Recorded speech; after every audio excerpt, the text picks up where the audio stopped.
Buenos días, Quique. Muy buenos días, Fernando, y a todos nuestros selectos oyentes. En efecto, estamos compartiendo espacio pues con el partido de fútbol entre Colombia y Venezuela. Por lo que he podido ver acá en internet, vamos todavía 0-0. El partido está abierto con opciones por bando y bando, ¿no? Bueno, Andrés, ¿cómo va ese partido? Cuéntanos bien. Señores, minuto 36 y el partido, pues el marcador mejor va 0-0.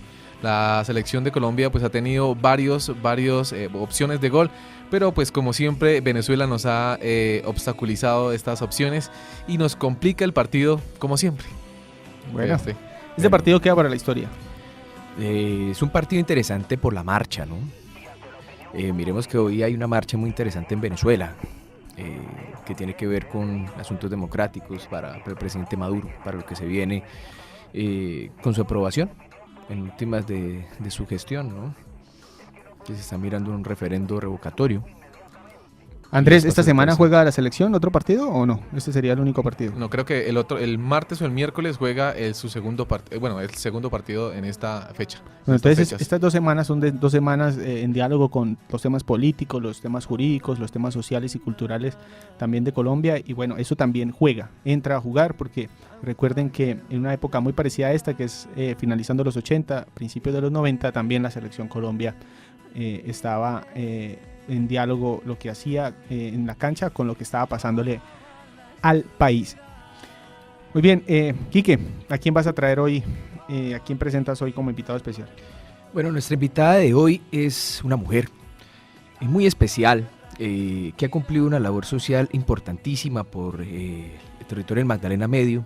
Se trata de Isabel Cristina Serna Rentería, quien en estos momentos se desempeña como representante legal de la Asociación de Trabajadores Campesinos del Carare.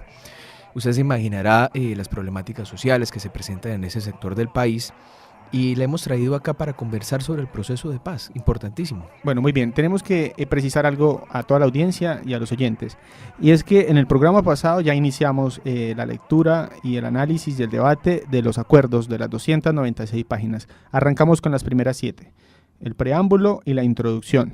Nos quedaron algunas conclusiones, algunas preguntas relacionadas con la naturaleza de los acuerdos. En el preámbulo y en la introducción se habla sobre la naturaleza de los acuerdos. ¿Qué dice esas primeras 7 páginas? Que es un acuerdo especial humanitario conforme al artículo 3 común del Convenio de Ginebra. Muy bien, y eso en diálogo con lo que dice la Corte en la sentencia C379 del 2017, que dice que es una política pública. Y bueno, eso de todos modos quedó consignado en los acuerdos, y empezamos nosotros un poco a tambalear, porque podía haberse eliminado ese párrafo de los acuerdos, porque la sentencia ya estaba publicada. Y algo importante que hay que rescatar, y es que esos acuerdos no hay que mirarlos aislados de la sentencia C379 del 2016. Es importantísimo, y además con las reglamentaciones que ha establecido la registraduría para el desarrollo de la votación de ese plebiscito, que hay que tener en cuenta. Por eso, el acuerdo podía haber vinculado algunos estándares, reglas que creó la Corte con la sentencia, pero no fue así. Entonces hay que leer las dos cosas. La confección incluso de la pregunta quedó prácticamente la descripción literal de lo que es el título de los acuerdos. Y la Corte interpretó también el título. ¿Cuál era el alcance de permanecer como constitucional eso en la ley, ese título en la ley? Entonces prácticamente nos remite el texto como quedó a tener que leer la sentencia de la Corte y a tener que tener otros documentos. O sea, no son solo las 297 páginas. Bien, ahora vamos al primer punto de los acuerdos. El primer punto de los acuerdos. Y pues la que usted acaba de presentar, Quique, pues tal vez en la región, en el oriente colombiano, pero a nivel nacional y a nivel mundial, pues es toda una autoridad. La presidenta de la Asociación de Campesinos del Carare. Tiene hasta documental en Discovery Channel y en History Channel.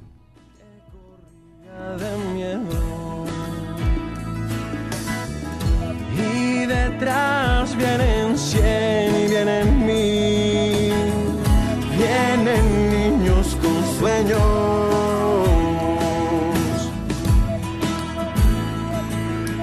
Hablo porque tenemos que hablar y alguien tiene que oírnos. Los que pusimos a gobernar, los que gobiernan con tiros. Bueno, Andrés, ya tenemos en la línea a Isabel Cristina Serna, como decíamos ahora, la presidenta de la Asociación de Campesinos del Carare. En este momento se encuentra en el municipio de Cimitarra, si no estoy mal. Muy buenas tardes, Isabel Cristina. ¿Cómo está? Bienvenida a Contexto Jurídico de Radio Usta 96.2 FM. Muy buenas tardes a ti y muy buenas tardes a toda la teleaudiencia, la radioaudiencia de Bustabuca. Muchísimas gracias por la invitación. No, muchas gracias a usted por en pleno partido. No sé si usted será una ferviente seguidora del fútbol colombiano, pero bueno, estamos... Tengo la camiseta puesta. Ah, bueno, perfecto, muy bien, Isabel. Y bueno, vamos a ser muy concretos, porque es que los acuerdos tenemos que empezar ya a rumiarlos. Ya empezamos a rumiarlos y no podemos atrasar esta agenda, porque nos quedan ya prácticamente 4 programas antes de lo que va a ser la votación, y queremos conversar con usted. Decíamos ahora mismo a la audiencia que usted es una autoridad en estos temas por ser la presidenta de tan importante asociación. Cuéntenos un poco de esa asociación que les comentaba yo a la audiencia, que tiene incluso programas a nivel mundial, a nivel internacional, que tratan de reflejar lo que ustedes han luchado, lo que han emprendido desde incluso antes de la Constitución del 91.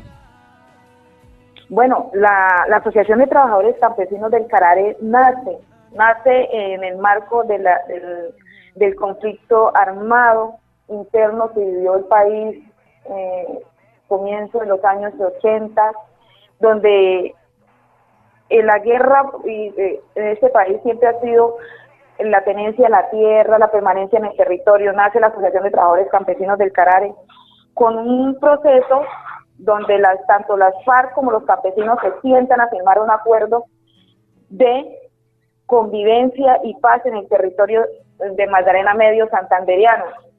Allí se firman unos acuerdos, se crea, ahorita leyendo los acuerdos que se hicieron en La Habana, el acuerdo final, hay unos punticos muy parecidos a los acuerdos que llegaron los campesinos del Carare con las FARC, el 11 y 23 frente de las FARC en su momento. Esos acuerdos tienen que ver con el respeto a la interculturalidad, el respeto a la permanencia en el territorio, el derecho que tienen los campesinos a un buen vivir, el derecho que tiene el pueblo colombiano al buen vivir. Eso hace parte también de nuestros acuerdos en su momento. Entonces, para nosotros como Asociación de Trabajadores Campesinos del Carare, un sí en ese avance que sería como expandir el acuerdo que iniciamos nosotros en el año 87, ampliarlo al resto del territorio colombiano. Bueno, hay unas cosas muchísimo más amplias que entrarían a fortalecer nuestro proceso. Nosotros en su momento creamos un proyecto que se llama Plan para la Vida y la Paz. El gobierno colombiano dice acuerdo final para la terminación del conflicto y la construcción de una paz estable y duradera. Entonces, como ven, siempre buscando la paz con acuerdos donde tanto los rebeldes como nosotros los campesinos nos sentemos y entendamos que la integralidad de los procesos, el abandono estatal, hacen que nos excluyamos, que permanezcamos excluidos, pero que hoy con este acuerdo final, que esperamos que sea un compromiso que tenga tanto las instituciones del Estado como nosotros, cada uno de los colombianos, podamos avanzar en una política pública realmente para una construcción de una paz estable y duradera. No, pues por supuesto, Isabel, pero muy bien que a principios de los 80 ustedes ya habían construido, digamos así, los preacuerdos, y que coincide esto con algunos puntos estipulados en los acuerdos o en el acuerdo final suscrito recientemente entre el gobierno y las FARC. Empecemos por ahí. ¿Qué tenemos? ¿No tenemos gol todavía? Bueno, la veo en Cimitarra ya todo normal. Isabel, ¿Sí, señor? ¿qué opinión a usted le merece el título? Dígame, Andrés, ¿qué pasó? Bueno, Perdón, Isabel. minuto 45 cuando, bueno, habían dado 4 minutos de reposición, faltaba un minuto y Colombia marca el primer gol. Este gol, ya le digo quién lo marcó. James Rodríguez. James Rodríguez. Confirmado. Primer gol, James Rodríguez. ¿Qué pasó? Cuando faltaban Gol, Isabel, gol, dos Isabel. minutos sobre la reposición del partido Colombia versus Venezuela. Bueno, Colombia versus Venezuela, excelente, muy bien, excelente noticia y bueno, Isabel, tenemos gol. ¿Qué reacción tienen allá en Cimitarra? Acá está prendido eso, las bubucelas están en la calle, mejor dicho, que hierven y la gente muy contenta, todos vestidos de amarillo, azul y rojo. Genial. Genial, bueno, ya se terminó el primer tiempo o está por terminarse y vamos ganando 1-0, gol de James, excelente. Ay, Dios bendiga a James Rodríguez. Amén. Bueno, Isabel, ¿qué opinión le merece a usted el título? El título. Mire, título. Miremos bien. No, el título. Miremos bien, que tiene que ver un poco con la pregunta. Terminación del conflicto y la construcción de una paz estable y duradera. ¿Qué opinión le merece a usted ese título? Ese título para nosotros como campesinos es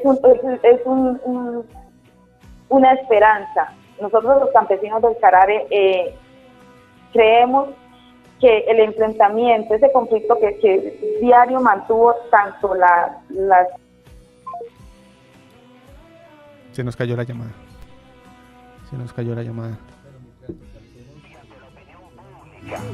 Inmediatamente es urgente, es debido a muerte.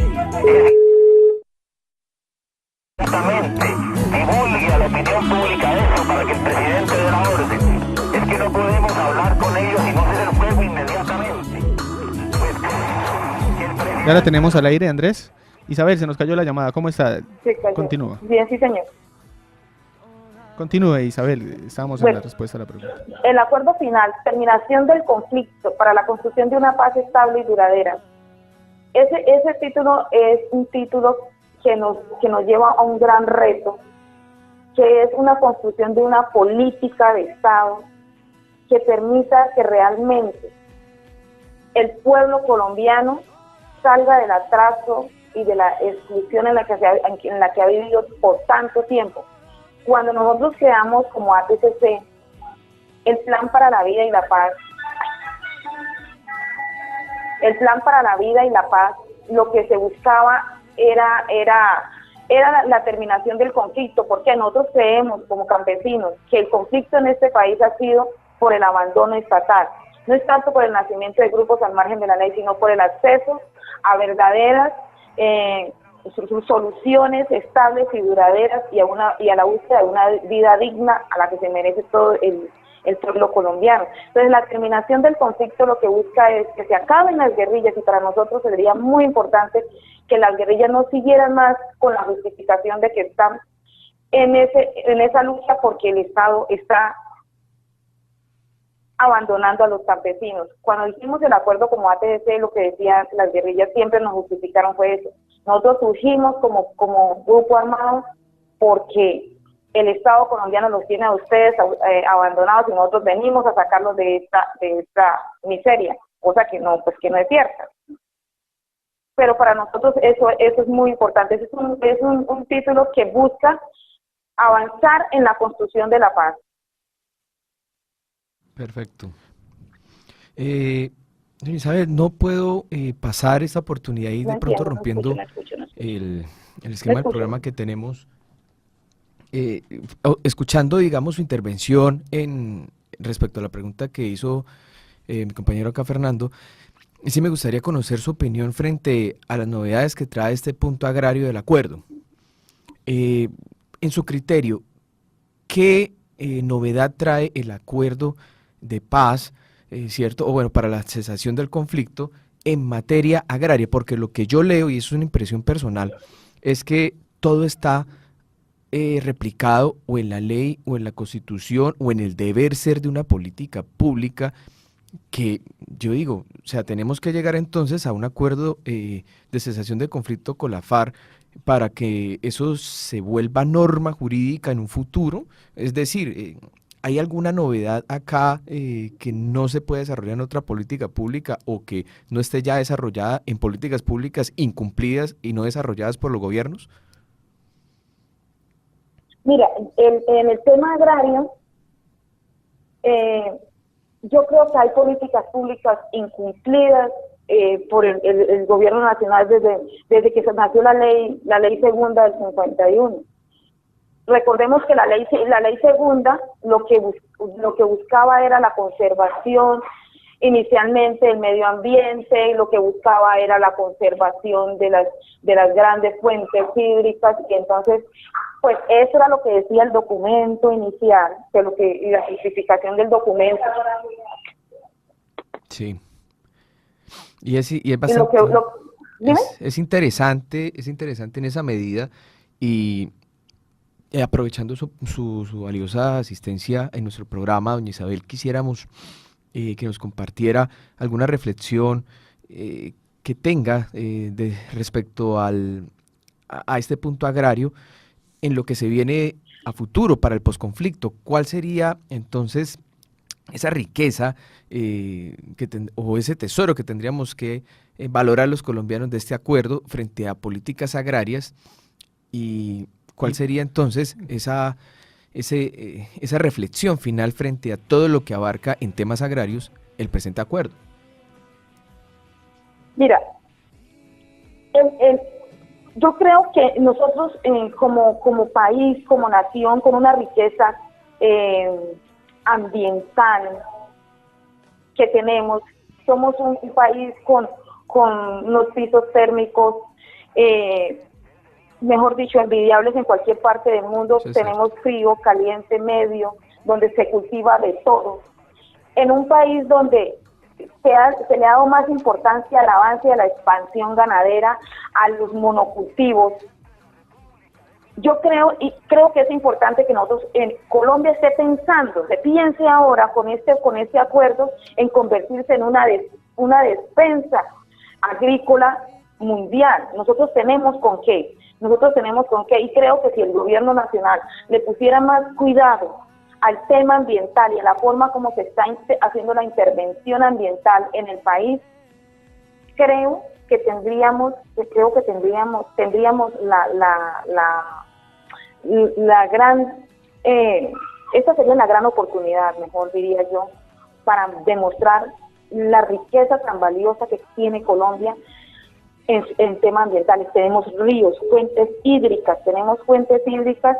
que nos llevan a tener las mejores riegos del país, pero nos hemos dedicado solamente a la ganadería y a los monocultivos. Entiendo. Entonces yo creo que uno de la importancia que nosotros como colombianos, y que creo que más que este acuerdo final criticarlo, yo diría que debe ser la bandera que todos los gobiernos nacionales deberían de asumir en cuidar la riqueza natural que tenemos como colombianos. Mira, hay una cosa que dice el acuerdo, y es donde dice que la seguridad alimentaria es muy importante. La seguridad alimentaria es muy importante. Nosotros como colombianos ni siquiera ya estamos dedicados al campo.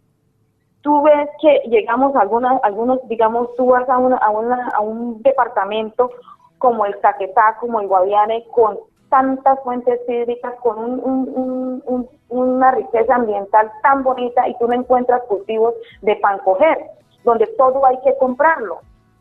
Los campesinos no están cultivando, y yo creo que y nos daría vergüenza que tendríamos que llegar a que las FARC nos exigiera eso, sabiendo que nosotros como colombianos deberíamos de habernos sentado a pensarnos en el futuro de nuestros hijos.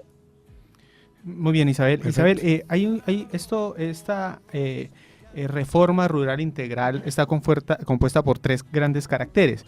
Uno, relacionado con el acceso y uso de tierras. De la tierra. El derecho a acceder a la tierra y a su uso, ¿cierto? Y a su el segundo carácter es el PDT, que son los programas de desarrollo con enfoque territorial.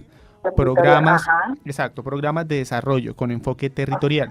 Ajá. Y el tercero, a unos planes. Sí. Planes nacionales para la reforma rural integral. Entonces tenemos 3 caracteres, un catálogo de derechos y un catálogo de principios de los campesinos como tal, unos programas o un programa y un plan nacional. Ajá. ¿Qué ve usted que le hace falta a este punto de hacia un nuevo campo colombiano? ¿Qué le hace falta, aparte del programa o de los programas, de los planes y del catálogo de derechos?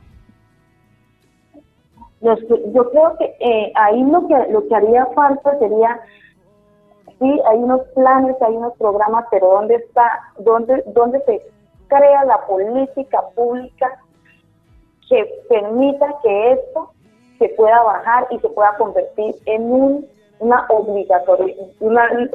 reforma de obligatoriedad, de obligatorio cumplimiento? ¿Sí?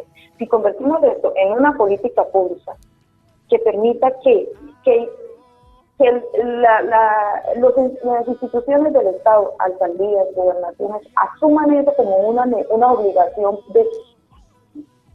de inmediato cumplimiento, creo que avanzaríamos muchísimo mejor, porque lo que uno entiende y la experiencia que hemos vivido como ATCC es que lo que no se convierte en este país en política pública de obligatorio cumplimiento, las instituciones del Estado lo toman como que si quiero lo hago, si no, no lo hago. ¿Ves? Y en relación con eso, ¿usted qué última reflexión final diría en relación con otros grupos de campesinos que no están de acuerdo con los acuerdos, que también ha vivido la situación que usted vive, pero que tienen otra postura ideológica, digámoslo así, frente a este tema?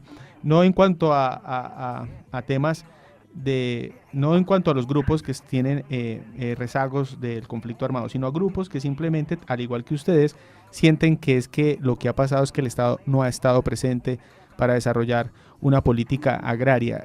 Tienen una deuda moral muy antigua, desde a principios del siglo pasado. ¿Qué decirle usted a esos que están hoy a puertas de iniciar paros, incluso de presentar de manera alterna reformas a la Constitución, desconociendo estos acuerdos? Yo diría que Colombia es un país donde creo que el poder emana en el pueblo. Estos campesinos que hoy piensan de esa manera, creo que son personas que al igual, no sé cómo han hecho gala de la exigibilidad de sus derechos, pero creo que, no sé, pero cada quien podrá asumir su postura como quiere, pero creo que en este momento es más, en lugar de decir no, deberíamos de sentarnos, de exigirle más bien al gobierno colombiano que se siente y realmente construya las políticas públicas serias de avance en este proceso, porque pues yo lo que encuentro en estos acuerdos y en la experiencia que hemos tenido como ATCC es que si nosotros no nos sentamos, nosotros tenemos un plan de reparación colectiva por el abandono.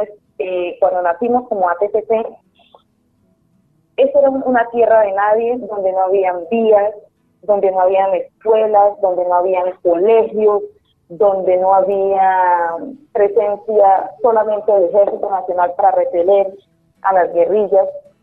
Nosotros como campesinos nos sentamos, montamos nuestra propia política pública y avanzamos en la exigibilidad de los derechos. En ese momento la comunidad internacional nos apoyó, en ese momento todo el mundo se volcó acá a mirar cuál era nuestra propuesta para salir del conflicto en el que se encontraba esta parte de la región de Carari, minero.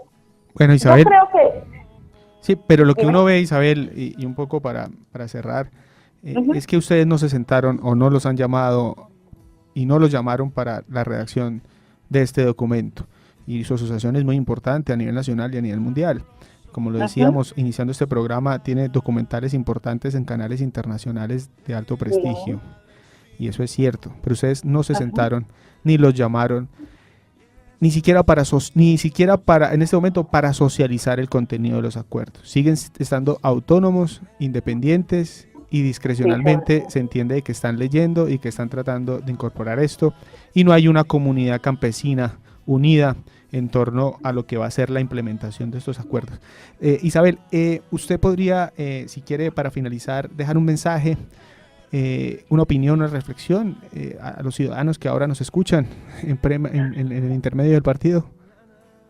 Bueno, la reflexión es que nosotros avancemos como comunidad, avancemos como pueblo colombiano en la propuesta de la construcción de la paz, una construcción de la paz sin fusiles, una construcción de la paz sin guerrillas y pensando siempre en un país integral con inclusión, donde cada uno de acuerdo a nuestras posibilidades podamos avanzar, pero que las propuestas que hoy hay del acuerdo final de La Habana, como colombianos nos sentemos, las estudiemos y nos sentemos a hacerla, en lugar de sentarnos a contrariar, a hacer la exigibilidad de incorporar nuevos temas si es posible, pero yo creo que es un acuerdo que deberíamos de entrar a fortalecer. Muchas gracias, Isabel, por haber aceptado esta invitación a Contexto Jurídico, y esperamos, esta es su casa y esperamos volverla a tener con nosotros. Bueno, muchísimas gracias a ustedes por tenernos en cuenta. Y felicitaciones por esa asociación, de verdad, de todo corazón. Muchísimas gracias. Hasta luego.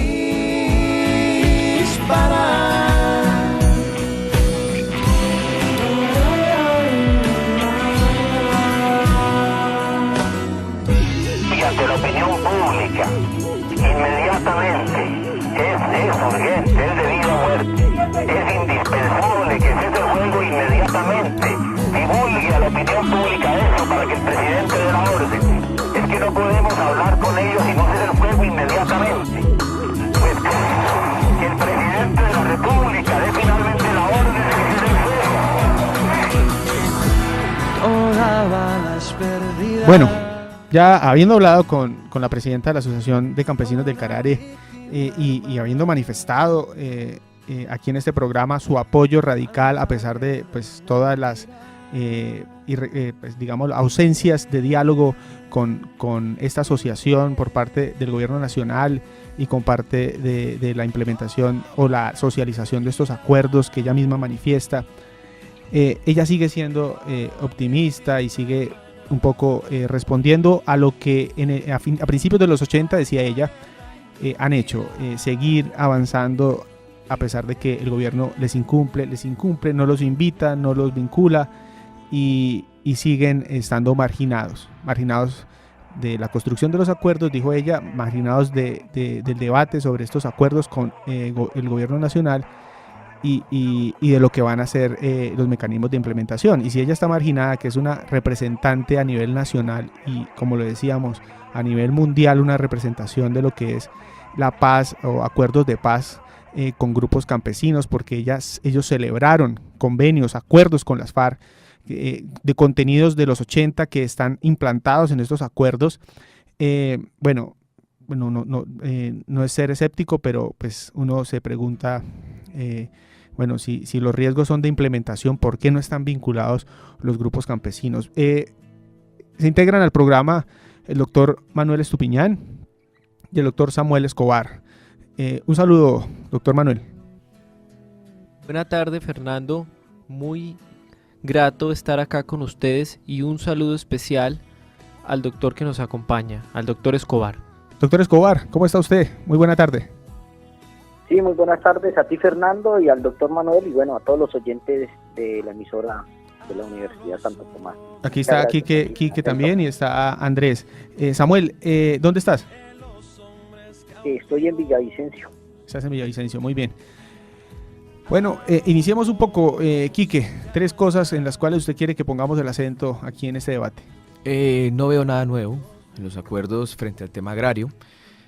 Insisto en que muchos de estos puntos abordados en el acuerdo para la terminación del conflicto ya están desarrollados en la ley, en la jurisprudencia en la ley de víctimas, de restitución de tierras. Luego entonces considero que esto es repetición de políticas públicas que se han incumplido a la fecha. Bueno, muy bien. De lo que acaba de decir nuestra invitada especial, yo quiero resaltar algo, y es el tema de la implementación de los acuerdos en relación con el primer punto, que es llegar a una nueva cultura, a una reforma rural integral. Yo veo muy complicado el tema de ver una intención por parte del gobierno de un desarrollo. Incluso en la parte de justificación, ustedes lo podrán revisar, el gobierno dice respecto a este punto que lo que busca con este punto de llegar hacia una nueva cultura en materia agraria es simplemente retrotraer los efectos de lo que ha tenido el conflicto armado. Segundo punto, no el tema de realmente sacar adelante una verdadera reforma integral agraria. El segundo punto tiene que ver un poco con lo que es el tema de la financiación. Es decir, un presupuesto real, serio, que se presente para que se evidencie claramente que se va a ejecutar ese apoyo a los campesinos. O sea, hay muchas ausencias allí en ese acuerdo, y este tema es de una inversión gigante en temas de presupuesto, una política pública con proyección hacia lo que es realmente consolidar una bolsa alimentaria que salga del agro. Eso por allí. Manuel, 3 cosas donde usted quiera poner el acento acá. Bueno, pues en punto hacia la temática que aborda hacia un nuevo campo colombiano, se llama Reforma Rural Integral. Según el acuerdo, dice que se tendrán en cuenta los siguientes principios en lo que tiene que ver con hacia un nuevo campo colombiano. Y entre esos principios aparece uno que me llama la atención, bueno, entre otros. Voy a aludir al de igualdad y enfoque de género. Y entonces dice que a la luz de este principio se tendrá en cuenta el reconocimiento de las mujeres como ciudadanas autónomas, sujetos de derechos que, independientemente de su estado civil, relación familiar o comunitaria, tienen acceso en condiciones de igualdad con respecto a los hombres, a la propiedad de la tierra y de los proyectos productivos. Y bueno, allí sigue hablando de la igualdad y del enfoque de género. A mí me parece que finalmente, pues, no es por sonar pesimista, pero pues no se tenía que llegar a ningún acuerdo con ningún grupo al margen de la ley para hablar de igualdad y enfoque de género, porque es que esta es la misma base y la misma esencia del Estado. Es que el Estado no puede venir a decir ahora en un acuerdo que el principio de la igualdad y del enfoque de género será la luz bajo la cual podrá interpretarse el punto número 1 que dice hacia un nuevo campo colombiano, porque es que antes de este acuerdo se supone que la esencia y la base del Estado, desde el punto de vista ontológico, toca con la igualdad y con el enfoque de género. Entonces me parece pues una redundancia, porque realmente no se necesita llegar a ningún consenso con ningún grupo, llámese FARC, llámese ELN o llámese como se llame, para entender que es que al Estado le corresponde la igualdad y el enfoque de género, y así otros principios más que empieza uno a ver pues que no emanan como tal de la naturaleza del mismo acuerdo, sino de la naturaleza del Estado, porque es que si no se acaba el Estado y no existiría el Estado si no se hablan de estos principios. Gracias, Manuel. Samuel, Sí, 3 puntos atento. donde tú quieres que coloquemos el acento en esta etapa final del programa. No, yo el primer punto es que realmente no había que, bueno, felicito los acuerdos y acompaño los acuerdos y estaré de acuerdo en que esto se pueda seguir sacando adelante, pero un tema es que negociamos, el gobierno nacional negoció con la FARC el cumplimiento del artículo 65 de la Constitución. Es decir, duramos 50 años en guerra para buscar una reforma integral al agro. Como les compartí a ustedes en otro programa, en el 2013 se dio un paro agrario fuertísimo, en el 2016, este año se concretó, que demuestra que 50 años de bala no fueron suficientes para reformar el campo, que por el contrario, la situación se agudizó. Entonces, creo que lo que trató el gobierno nacional de hacer por la vía de las armas, hoy lo va a hacer, o lo va a continuar haciendo, a través de la vía de la legalidad, o a través de los puntos que se acordaron en La Habana. Pero uno de los temas centrales es que han pasado 25 años y ninguno de los mandatarios que dicen cumplir la Constitución y la ley han querido desarrollar el artículo 65 de la Constitución, y lo que mira uno aquí es el desarrollo de ese artículo. Y como ustedes lo compartían, pues hay un desarrollo legal, la ley 160, la ley de formalización, la 1561 del 2012, y así sucesivamente, pero ha faltado la voluntad política y acercarse realmente territorialmente a las necesidades de cada uno de estos lugares donde se ha agudizado el tema del conflicto. Es el primer punto que me gustaría abordar. Y el segundo tema es que hay temas interesantes realmente que se pueden establecer ahí, y es el tema de los programas con enfoque territorial, porque no todo el país tiene la misma vocación agraria, no todas las tierras y todas las áreas del país están en la misma condición para los mismos esquemas de productividad, y por lo tanto ese enfoque tiene algo interesante porque es una perspectiva diferencial. ¿Qué nos saca de ese marcado centralismo, pues esa lógica del centralismo? Yo lo decía en un ejemplo. Hay funcionarios en Bogotá que creen que como tienen un Juan Valdés en la esquina de la oficina, uno encuentra un Juan Valdés en una vereda de Cimitarra, o un Juan Valdés en una vereda de La Macarena, o un Juan Valdés en una vereda de Toribío. Entonces esa mirada disfuncional de esa Colombia rural, pues es la que realmente no ha permitido el desarrollo de esas políticas con enfoque territorial. Y lo tercero, que ya serían temas para otros debates mucho más amplios, es que al crearse esa institucionalidad que tiene que ver con el Sistema Nacional de Alimentación y Nutrición, pues creo que es un buen desafío para el pueblo colombiano. ¿Por qué? Fernando, en el año 2006, la Procuraduría y la UNICEF hicieron una investigación sobre el tema de la nutrición en Colombia, y se dieron cuenta que, primero, en ese año, en el 2006, o en esos años, solamente 3 departamentos en Colombia tenían incluidos el tema de la infancia y la adolescencia y el tema de nutrición en sus planes de desarrollo. De resto, en los más de 1.100 municipios que tiene el país y 32 departamentos, prácticamente más de 29, no existía esa mirada de la infancia y la adolescencia. Y para ese año se hizo un registro que en los últimos años había muerto de nutrición en Colombia más de 20.000 niños. ¿Qué quiere decir? Que realmente, si no tenemos una mirada para el tema del fortalecimiento, el crecimiento y el desarrollo de la primera infancia en el tema nutricional y en el tema de alimentos que tienen que ver con el tema de seguridad y soberanía alimentaria, pues creo que la perspectiva de desarrollo, de crecimiento, de todas esas indicadores y todas las variables del milenio, pues no se llegan a cumplir. Entonces, me llaman la atención los 3 puntos, no sé cuál alcancemos a abordar, pero son temas que quedan planteados para seguir avanzando. Bueno, listo, Quique. A ver, defienda un punto. Bueno, yo quiero poner el acento, eso que hemos bautizado acá como el acento, ¿cierto? Como el quid del debate. ¿Era necesario incluir el tema agrario dentro de los acuerdos para la terminación del conflicto armado entre la FARC y el gobierno nacional? Esto se hace dentro de un marco de justicia transicional. Yo quiero citar un artículo de Heidi Abucheibi, docente e investigadora de la Facultad de Finanzas, Gobierno y Relaciones Internacionales de la Universidad Externado de Colombia. El artículo se titula La Corte Interamericana de Derechos Humanos y la Justicia Transicional en Colombia, y cito una definición muy bonita que ella tiene sobre justicia transicional.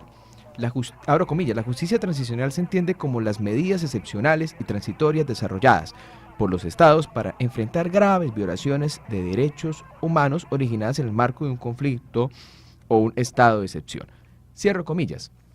Hago la pregunta, ¿cuál violación de derechos humanos frente a políticas agrarias tienen que ver o tienen conexidad entonces con las FARC para que estén legitimadas en aras de promover un acuerdo agrario con el Estado colombiano en representación de todos los colombianos? Manuel.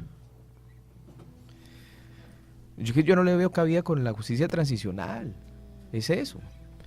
Otro tema que me llama poderosamente la atención, escuchando las reflexiones que hace el doctor Escobar, es lo que toca con la soberanía y la seguridad alimentaria, porque pues finalmente al margen de lo que se exponga en los acuerdos a los que han llegado gobierno y FARC, porque hay que decir que se trata de varios acuerdos que de manera integral componen un solo acuerdo, pero el mismo acuerdo señala la existencia de varios, pues uno dice cómo se ve reflejado, por lo menos aquí en este acuerdo, las preocupaciones que surgen ya en un contexto internacional, por ejemplo, con la Monsanto,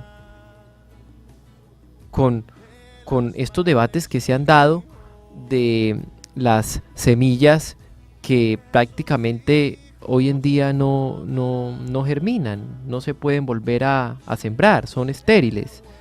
Y eso en qué medida garantiza la soberanía alimentaria, cuando finalmente prácticamente todas las semillas o buena parte de ellas ya depende de factores externos a los mismos agentes o protagonistas colombianos que han hecho parte en este proceso.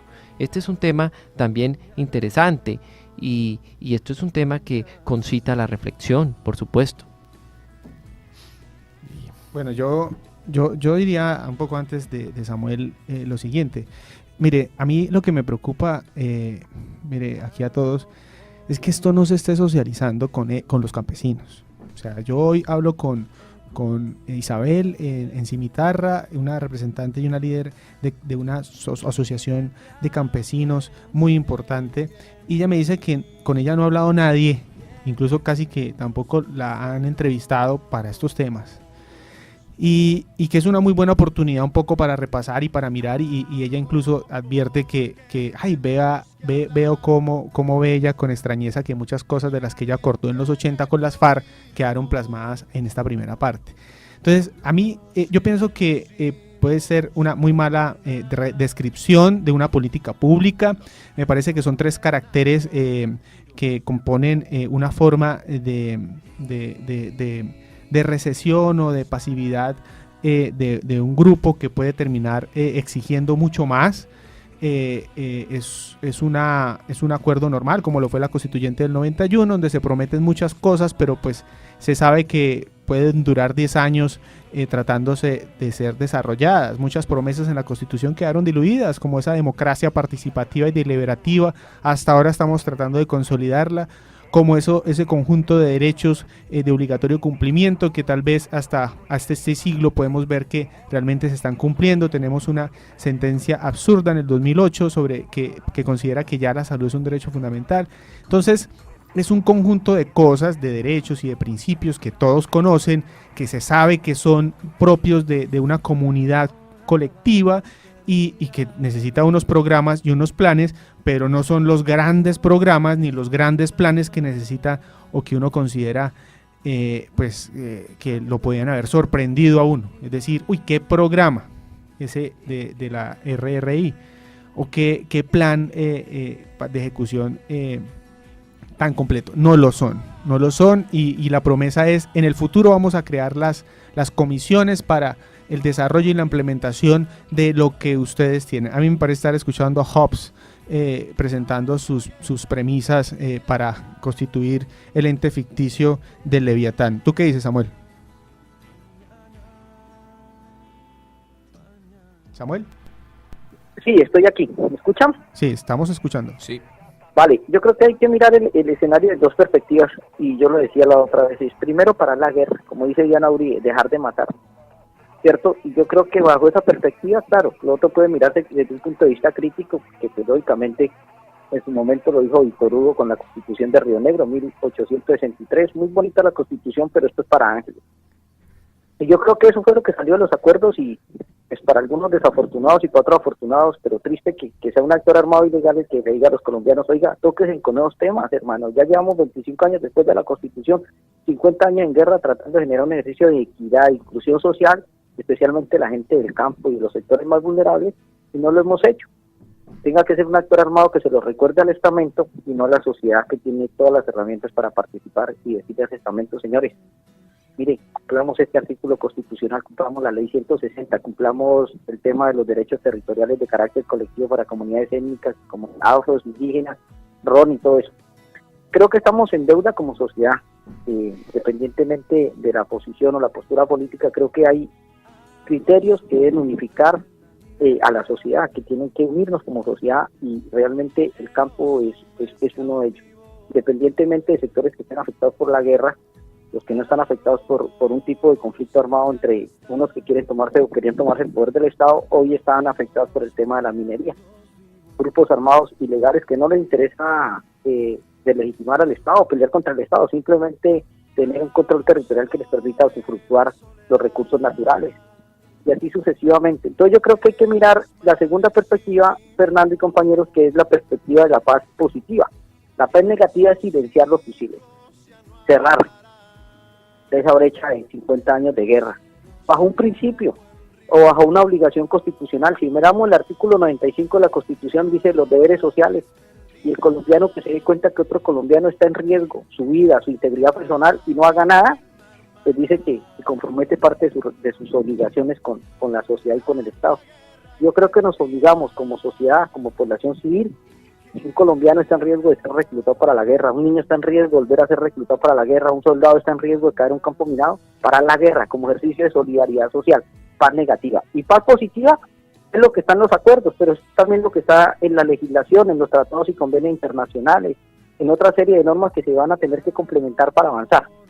Por eso yo no soy, claro, en el tiempo hay que ver los acuerdos, posconflicto, 1 año, 10 años de normalización, y realmente la diferencia es que una cosa es tratar de hacer esas reformas con un conflicto armado, con sectores o lugares donde no puede entrar el Estado, o donde entra el Estado, pues es muy compleja la situación, a tener la posibilidad de que hayan otros escenarios para poder entrar y para poder exigir al Estado que al parar la guerra, al dejar ese presupuesto de la guerra que se ha invertido en otros escenarios para transformar el país, pues se pueden hacer mejores cosas. Ahora, también hay que contrastar esto con lo que decía el compañero Manuel del tema de la soberanía y la seguridad alimentaria, pero cogiendo nomás algunos temas. Hace algunos meses Eduardo Sarmiento Palacios, era Alfredo Molano, establecía que el saqueo en paz, es decir, paramos el conflicto armado, distincionamos la situación, pero llegan las multinacionales, llegan las concesiones mineras a veces sobre los páramos, y entonces llegan otros escenarios que van a permitir establecer que paramos la situación de riesgo, pero para poder hacer una explotación de los recursos naturales, sin la posibilidad de que haya una oposición armada, sino que la oposición sea una oposición democrática, pero hasta donde puede alcanzar la sociedad a pronunciarse y a entender lo que está pasando. Bueno, para cerrar y dejar participar al resto, creo que las ideas, pues hay mucha literatura en los acuerdos, y yo creo que punto por punto pues va a ser difícil de que se vayan implementando rápidamente y en el tiempo, pero creo que hay cosas que se están dando hoy. Vamos, el programa de la formalización de la propiedad rural. Si ustedes miran la estadística, se ha podido avanzar fuertemente en muchos departamentos con la ley 1561. ¿Qué quiere decir? Que este gobierno, así yo no sea santista, ha empezado a implementar algunas cosas que después quedaron consagradas en los acuerdos. El tema de avanzar en las zonas de reserva campesina, hay unas zonas de reserva campesina de hechas que necesitan ser legalizadas en el marco de la ley 160 que no se ha dado, y de pronto está la posibilidad de que algunos campesinos, al igual que los indígenas y los afros, puedan gozar de una protección colectiva sobre el territorio. Bueno, vamos a pasar a la siguiente fase del programa. Vamos a dar unas conclusiones de cierre de 30 segundos cada uno. Casi metemos gol aquí, Andrés. Sí, eso nos están avisando. Así es, minuto 60, Muriel tuvo una buena opción de gol por la parte izquierda, pero pues no se pudo concretar como esperábamos. ¿Cuánto falta para terminar el partido? No, estamos en el minuto 60, pues. Perfecto. Manuel, empecemos con esta fase de cierre, 30 segundos, Manuel. Reflexión, opinión, comentario que quieras compartir con los ciudadanos. No, pues en mi concepto, y hay informes que así lo acreditan, existen diferencias nutricionales entre el maíz orgánico y el maíz transgénico. Finalmente, unos multinacionales como la Monsanto, se dice, tratan de manejar genéticamente la composición de los alimentos, y esto incluso se traduce en diferencias nutricionales. Se asocia incluso el tema de los alimentos transgénicos al tema del cáncer. Por lo menos se encuentra alguna relación entre ellos, aunque claro, tesis que han sido desvirtuadas, por supuesto, pero hay estudios que por lo menos asocian este tipo de elementos. Entonces aquí estamos en la zona de penumbra, en la zona de la incertidumbre. Ante esto deberíamos aplicar el principio de precaución y ser muy delicados. Podemos nosotros negociar el campo, negociarlo todo desde el punto de vista de la agricultura, pero hay unos factores exógenos que terminan incluso impactando de una manera finalmente ni siquiera que hoy en día podemos advertir, terminan impactando de una manera muy negativa. en toda esta cuestión de la agricultura. Y esas son las preocupaciones, porque allí estamos hablando de soberanía alimentaria cuando básicamente semillas quedan en poder única y exclusivamente de unas multinacionales y de una gran multinacional que está detrás de todo esto. Bueno, yo quiero decir una cosa muy cortica, y es que, mire, los campesinos, yo quiero escuchar a los campesinos. Yo quiero que el gobierno nacional hable con los campesinos, porque es que ellos son los que nos van a decir a nosotros qué quedó faltando en los acuerdos. Por lo menos, no es que se vayan a vincular, pero por lo menos aprovechar este debate, esta coyuntura que estamos hablando del tema, porque después del plebiscito no se vuelve a tocar. Y pasan 5 años, pasan 10 años y son solo promesas y debates de cómo se va a implementar lo que se dijo. Entonces, que se vinculen a los campesinos, que conozcan lo que se acordó allí en ese punto antes de su implementación. Y por eso el afán. Estoy en contra del afán. O sea, ¿cuál es el afán? ¿Por qué 2 de octubre? Entonces uno diría, no, es que el presupuesto, que el plan de desarrollo, etcétera, etcétera, pero uno dice, hagamos ese tema. ¿Por qué la Constitución tocó que ponerla a dialogar? Ese acuerdo de paz tocó ponerlo a dialogar después de las elecciones. ¿Por qué no un buen tiempo para que todos conocieran esa Constitución que tenían ellos que empezar a sacar del bolsillo cada vez que salían a la calle? Que este es mi derecho, que esto es para ayudar al tema de la socialización. La socialización es lo más importante, y este primer punto tiene que socializarse con los campesinos. Mire, yo veo el asunto agrario de la siguiente manera, en estos acuerdos. Es como el yogur feo dentro de la caja de yogures deliciosos, que son 5 yogures, supongamos. Hay 3 deliciosos y 2 yogures feos, ¿sí? Entonces esos 2 yogures feos, pongámosle que sea el asunto de justicia y otros asuntos relacionados con participación política, por ejemplo. Pero estamos hablando de los acuerdos. Por supuesto.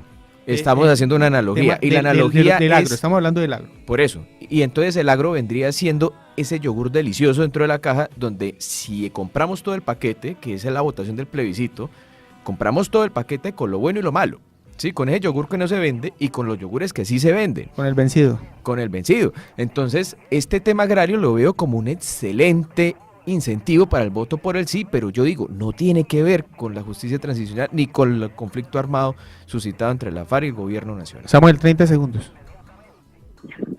Mira, yo creo que, bueno, ojalá no caigamos en el fetichismo jurídico de los acuerdos, como la ley, de creer que se establecen unos puntos de acuerdo y automáticamente la situación se empieza a transformar. Creo que esa transformación es poco a poco, pero hay cosas que yo rescato de ese primer punto, y es que lógicamente el tema de la guerra en Colombia tuvo su origen en el tema agrario. Y el primer tema que se plantea o que se negoció cómo resolver fue el tema agrario. Lógicamente hay que seguir avanzando y no va a ser fácil, pero hay temas muy interesantes como el tema de la Agencia Nacional de Tierras, que permite pues saber cuántas hectáreas están sin producir, y es seguir haciendo a través de la legalidad que se inició con la ley de restitución de tierras lo que se hizo a través de la ilegalidad. Colombia vivió una reforma agraria que se hizo a través de la motosierra y el despojo. La ley 1448 lo que hace es, a través de la legalidad, restablecer o restaurar poco a poco esa situación, y lo que vienen a hacer los acuerdos de La Habana es a seguir impulsando ese ejercicio de restaurar a través de la legalidad y la participación esa reforma agraria que se hizo a través de la motosierra y el despojo. Bueno, se nos y segundo, bueno, listo, dejamos para después. No, bien, listo, creo listo. que esa era la lectura general. Listo, vamos, dicen que... ¿Cómo quedó el partido, Andrés? ¿Cómo va? Bueno, va en el minuto 63 y todavía pues está ganando nuestra selección 1-0. Bueno, muchas gracias a toda nuestra audiencia, muchas gracias a Quique, a Manuel, a Samuel y a Andrés. Esperamos el próximo programa, 4 de la tarde. Presenta la canción, por favor, Andrés. La canción es de Rubén Blades, una canción que no es de las más, no sé cómo de pronto decirlo, las más habituales de Rubén Blades. No es salsa, que donde lo escuchamos. Y les presento esta canción que se llama Desapariciones. Esta canción pues habla de un poco del flagelo, del sufrimiento que tienen las familias cuando tienen un familiar desaparecido. Esto lo hace Rubén Blades, se llama Desapariciones.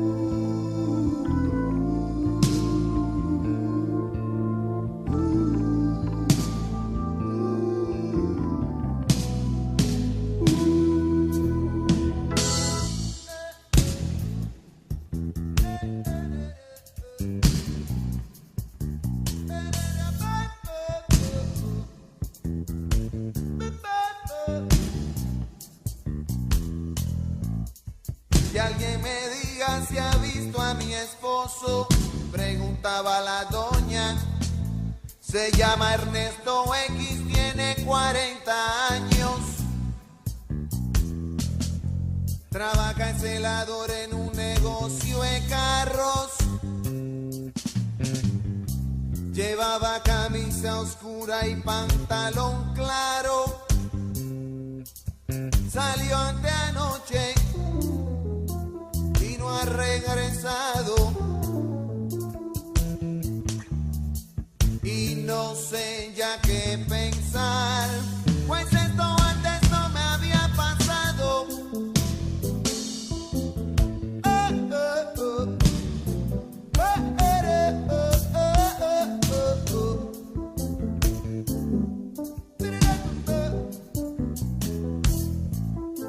Llevo 3 días buscando a mi hermana. Se llama Altagracia, igual que la abuela. Salió del trabajo para la escuela. Tenía puestos unos jeans y una camisa blanca. No ha sido el novio, el tipo está en su casa. No saben de ella en la PSN, y en el hospital.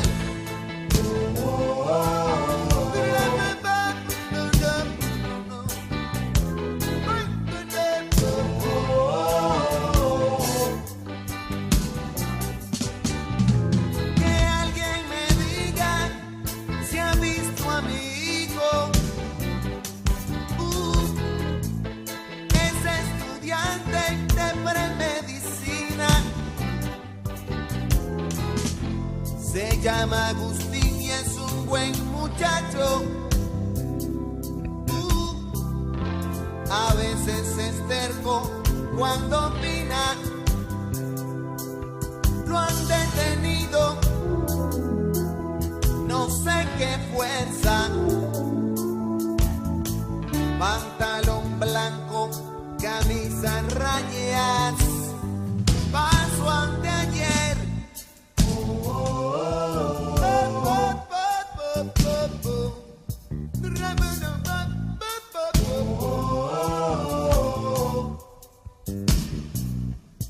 Clara, Clara, Clara, Clara Quiñones se llama mi madre. Ella es un alma de Dios, no se mete con nadie. Y se la han llevado de testigo por un asunto que es nada más conmigo.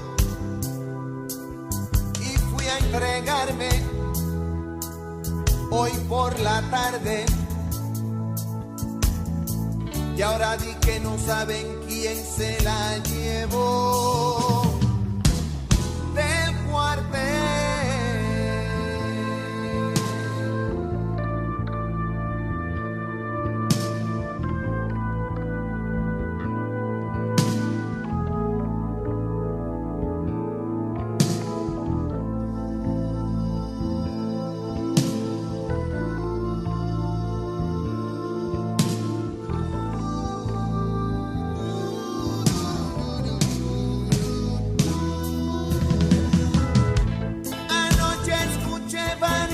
Explosiones, putum, patam, putum, vete, tiros de escopeta y de revólver, carros acelerados, frenos, gritos, eco de botas en la calle, toques de puerta, quejas por dioses, platos rotos. Estaban dando la telenovela, por eso nadie miró pa' afuera. ¿A dónde van los desaparecidos? Buscan el agua y en los matorrales. ¿Y por qué es que se desaparecen? porque no todos somos iguales.